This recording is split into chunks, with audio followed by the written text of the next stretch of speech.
In this section of the Chapter 27 Flipped Classroom, which covers Japan, we are going to be going over the unification of Japan after 1600 and the cultural and economic changes in Japan because of that.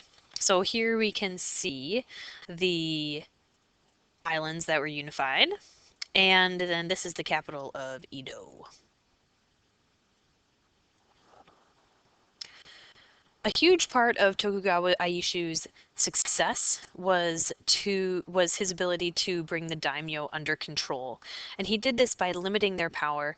And one of the ways he did this was by implementing a policy of alternate attendance. There are 260 independent daimyo or territorial lords, excuse me.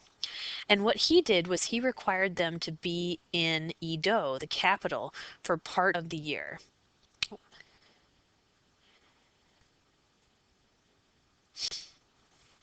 Now, this was a huge production. Not only was the daimyo there in Edo for part of the year, but it was him plus hundreds of people. He had to bring his wife and his family and his servants and his warriors or his samurai and his concubines and all kinds of other stuff. Another thing that Tokugawa Ieyasu did was control the marriage of the daimyo and the socializing of the daimyo. So kind of like Louis the 14th. He controlled where they could go, when they could go there, the tea houses they could visit, the different parts of the city that they were in. In the 1630s, the Tokugawa shoguns carried this desire for stability one step further by cutting ties with the Europeans, establishing a policy known as Sakoku. The shoguns expelled European merchants and missionaries and prevented the Japanese from visiting foreign lands. With an exception of a few Chinese and Dutch merchants, Japan was cut off from the rest of the world for about 200 years. The peace and stability of Tokugawa Ieyasu had profound implications for the Japanese. One of the things about this that happened before the Japanese were cut off from the Europeans was Christianity. Christianity was one way that people rebelled against the shogun. So Christianity had some success among the daimyo. It was spread by the Jesuit priest Saint Francis Xavier, but it was part of this government backlash against foreign ideas. And what the daimyo really feared, or excuse me, what the shogun really feared was that foreign intrusion would lead to rebellion. And so he led an anti-Christian campaign that restrict Christianity not only amongst Europeans, but also amongst the Japanese. And many Christians were executed. You can read more about this in your book. The new peace also brought some more positive things, such as economic growth and therefore the development of wealthy classes, which in turn brought a lot of money to the Japanese economy because of the stability. But the end of warfare also led to massive unemployment, mainly of the samurai.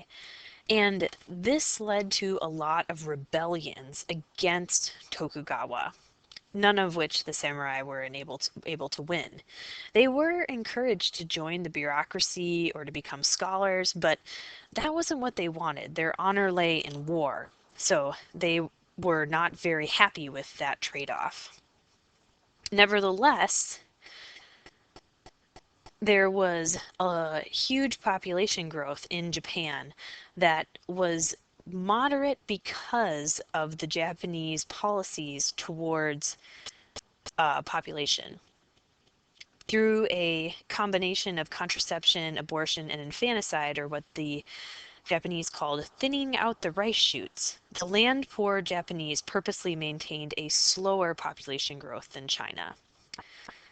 Between 1600 and 1850, the Japanese population increased by not as much as China's did, and I'll show you what it increased by in a second.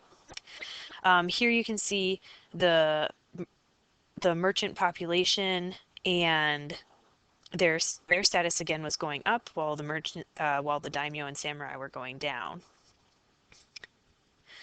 Here's the population growth I was looking for.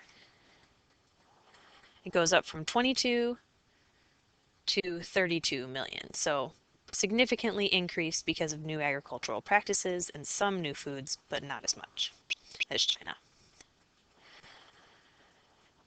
In the early days of the Tokugawa shoguns, like their Chinese counterparts, they emphasized Neo-Confucianism. And this came again from the Chinese cultural influence, which started in period 3.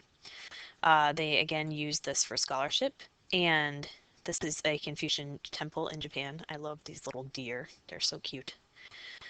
But later on, this idea of native learning or returning to the Japanese roots became very popular with folk traditions and the Japanese religion of Shinto, which focuses on the sacredness of nature. The story of the crane would be an example of this, or the crane wife.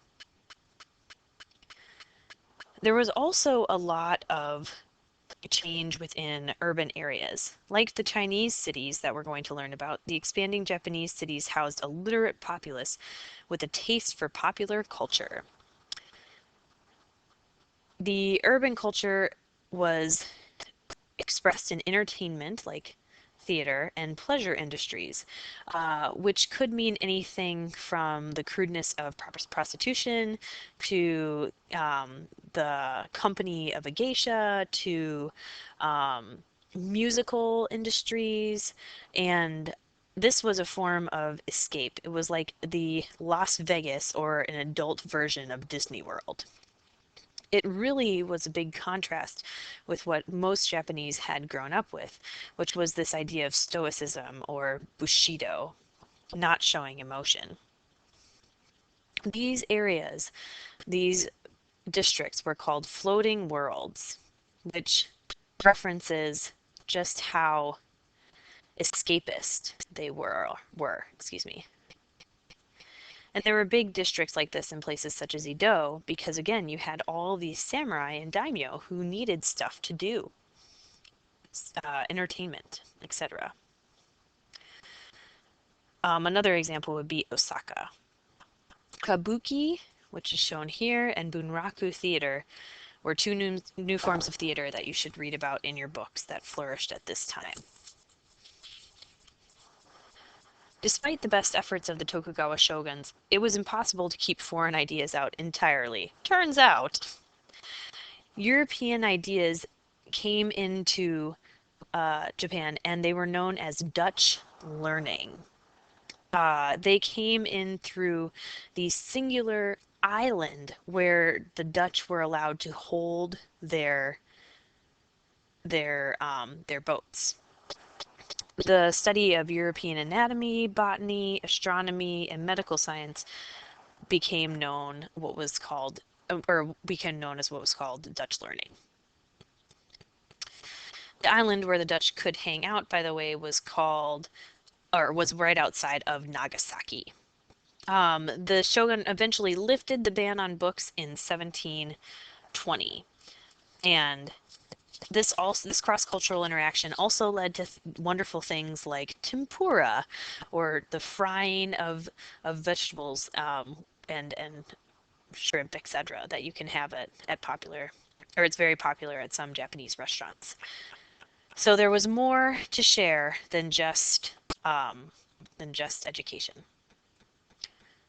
Please complete the flipped classroom listening check that deals with Japan after watching these two videos. Thank you.